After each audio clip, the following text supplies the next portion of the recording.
জেলে যাব, পালাবার পথ খুঁজব। এদেশ থেকে পালাবো না, পালাবার পথ নাকি খুঁজে পাবে না। আওয়ামী লীগ সরকারের পতনের পর ৩ মাস দেশেই লুকিয়েছিলেন দলটির সাধারণ সম্পাদক ওবায়দুল কাদের। এরপর সুযোগ বুঝে পালিয়ে যান তিনি। ডক্টর আসিফ নজরুল ছিলেন, আমি ডক্টর আসিফ নজরুলকে রিকোয়েস্ট করেছি। গোটা দেশবাসী তাকে সন্দেহ করছে। অনেকে সরাসরি বলছেন নজরুলের আশ্রয়ে ছিল কাদের। দর্শক, শেখ হাসিনা সরকার দেশ ত্যাগের পর ৩ মাস পর্যন্ত ওবায়দুল কাদের পালাতে পারেনি, তিনি দেশে ছিলেন। তিনি নাকি আইন উপদেষ্টা আসিফ নজরুলের হেফাজতে ছিলেন, তার বাসায় ছিলেন বলে মন্তব্য করছেন অনেকে। এই ভিডিওতে দেখব যে সেনাপ্রধান কি বলেছেন আসিফ নজরুলকে নিয়ে। দর্শক, এবার কঠিনভাবে ধরা খেয়েছেন আসিফ নজরুল। আসলে এই ভিডিওতে আমরা দেখে আসি যে কিভাবে ভেসে যাচ্ছেন আসিফ নজরুল। না টেনে একদম শেষ পর্যন্ত দেখবেন।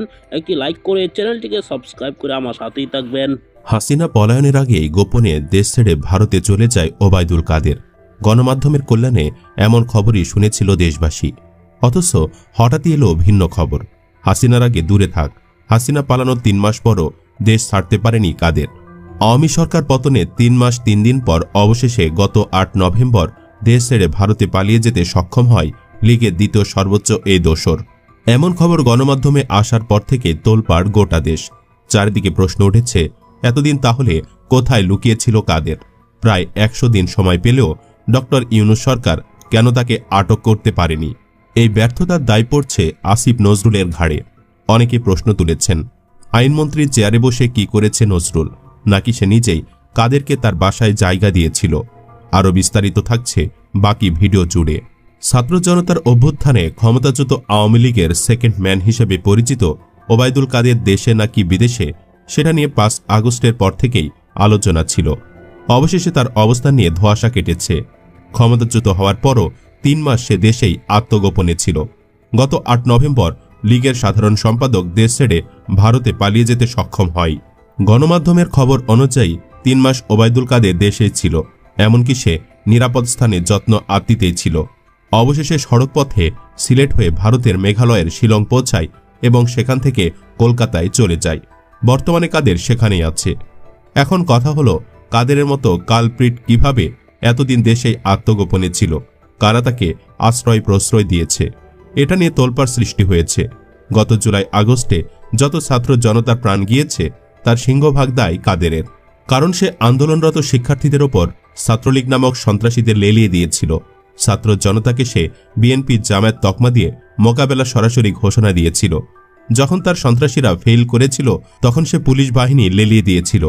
এসব বিবেচনায় কাদের হাসিনা থেকেও পাপী হতে পারে, অথচ তাকে গ্রেফতার করতে পারেনি ডক্টর ইউনূসের সরকার। এখানে ডক্টর ইউনূসের থেকেও দায়টা বেশি আইন উপদেষ্টা আসিফ নজরুলের। কারণ একজন ডক্টর ইউনূসের পক্ষে তো সব সামাল দেওয়া সম্ভব না। তাহলে তো আর এত উপদেষ্টা নেওয়া হতো না। এমনিতেই আসিফ নজরুলের বিরুদ্ধে নানান অভিযোগ উঠছিল। তারপর আবার কাদেরের ঘটনা সামনে আসায় গোটা দেশবাসী তাকে সন্দেহ করছে। অনেকে সরাসরি বলছেন নজরুলের আশ্রয়ে ছিল কাদের, যদিও তথ্য প্রমাণ ছাড়া এমন বয়ান দেওয়া ঠিক না। তবে এই বয়ান একেবারেই অযৌক্তিক না। নজরুলের সাম্প্রতিক কার্যক্রমে তাকে সন্দেহ করাও অস্বাভাবিক না। আবার নজরুল নয়, কাদের সেনাবাহিনীর আশ্রয়েও থাকতে পারেন।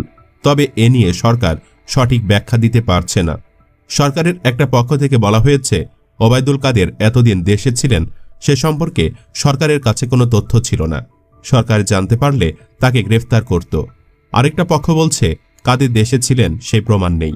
এই যখন পরিস্থিতি, ওবায়দুল কাদের কিভাবে দেশ ছেড়েছেন তা জানতে চেয়েছে আন্তর্জাতিক অপরাধ ট্রাইব্যুনাল।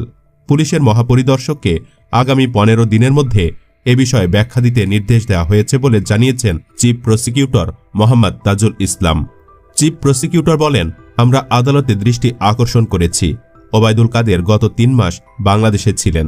গ্রেপ্তারি পরোয়ানা জারি হওয়ার পর তিনি কোথায় ছিলেন, কিভাবে তিনি গ্রেপ্তার হননি এবং পরবর্তী সময়ে তিনি কিভাবে বাংলাদেশ ছেড়েছেন, এ বিষয়গুলো সম্পর্কে আইনশৃঙ্খলা বাহিনীর কাছে ব্যাখ্যা চাওয়া হয়েছে। আদালত নির্দেশ দিয়েছেন ১৫ দিনের মধ্যে এই ব্যাখ্যা দেয়া হোক। এ বিষয়ে আসিফ নজরুলের কোনো বয়ান এখনও আসেনি। তবে নজরুলের দলের লোক অন্তর্বর্তী সরকারের প্রধান উপদেষ্টার প্রেস সচিব শফিকুল আলম বলেছেন, কাদের ৩ মাস কোথাও লুকিয়ে থেকে দেশ ছেড়েছেন এমন কোনো প্রমাণ সরকারের হাতে নেই। মানে দেখুন, তার কথার টিউনই অন্যরকম। একটা পক্ষ যেখানে নমনীয়ভাবে বলছে কাদের দেশে থাকলেও সরকার জানত না।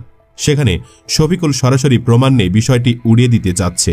এই ভদ্রলোককেও কিন্তু সাংবাদিক ইলিয়াস ভারতীয় এজেন্ডার বলে জানিয়েছেন, মানে নজরুলের দলের লোক।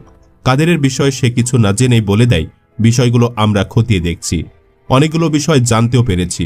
ওবায়দুল কাদের বাংলাদেশে ছিলেন কি ছিলেন না সেই প্রমাণ সরকারের হাতে নেই। বিপরীতে স্বরাষ্ট্র উপদেষ্টা লেফটেন্যান্ট জেনারেল অবসরপ্রাপ্ত মোহাম্মদ জাহাঙ্গীর আলম চৌধুরী বলেছেন, ওবায়দুল কাদেরের দেশে থাকার বিষয়টি সরকার জানত না, জানলে তাকে গ্রেফতার করা হতো। এর আগে গত 19 অক্টোবর রাজশাহীর বিজিবি সদর দপ্তর পরিদর্শনের সময় আওয়ামী লীগের সাধারণ সম্পাদক ওবায়দুল কাদেরের খোঁজ দিতে পারলে সাংবাদিকদের পুরস্কৃত করার ঘোষণা দিয়েছিলেন স্বরাষ্ট্র উপদেষ্টা।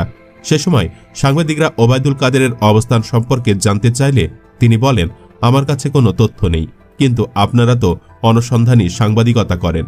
যদি আমাকে ওবায়দুল কাদের কোথায় আছেন তা জানাতে পারেন, আমি আপনাদের একটি পুরস্কার দেব। আপনারা আমাদের অনেক তথ্য দিতে পারেন। তবে আক্ষেপ আমাদের, কোনো সাংবাদিকও কাদেরের খোঁজ দিতে পারেনি।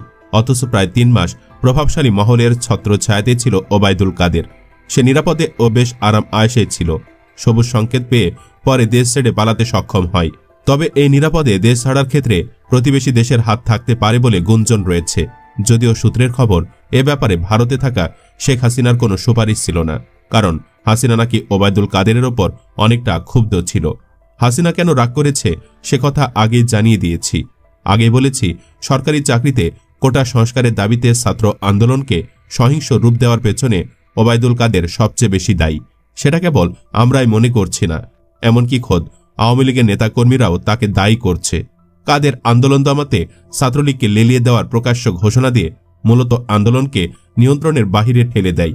রাজপথে ছাত্রদের আন্দোলন যখন প্রকট হচ্ছিল তখন কোণঠাসা হয়ে পড়ছিল কাদের। দলীয় লোকজনও তার তীব্র সমালোচনা করতে থাকে। ছাত্রলীগের সাবেক নেতাদের ডেকেছিল আন্দোলন নিয়ে আলোচনা করতে।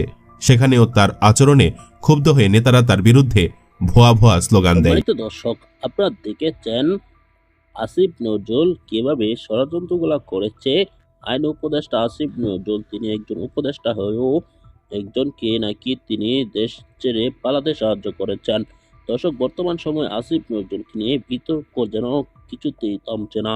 তিনি একের পর এক ষড়যন্ত্র করছে। ডক্টর ইউনূসকে তিনি ফাঁসাবেন এরকমই কিন্তু ধারণা করা যাচ্ছে।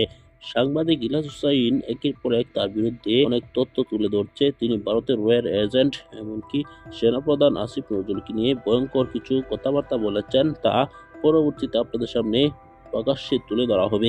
পরবর্তী এরকম ভিডিওগুলো নিয়মিত এই চ্যানেলে পেতে এখন এই চ্যানেলটিকে সাবস্ক্রাইব করে রাখবেন।